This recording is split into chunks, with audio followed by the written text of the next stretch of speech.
Highland hồ điệp mini mini lớn đủ nha. Khu phố 5 hôm nay hoa đỏ đẹp luôn nhá.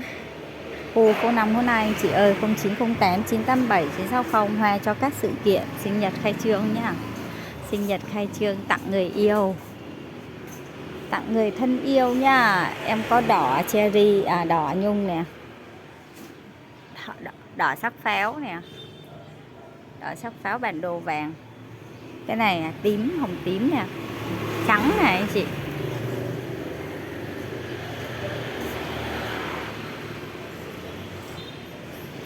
Rồi, trắng đỏ sắc pháo, cam mini cam chẵn vàng.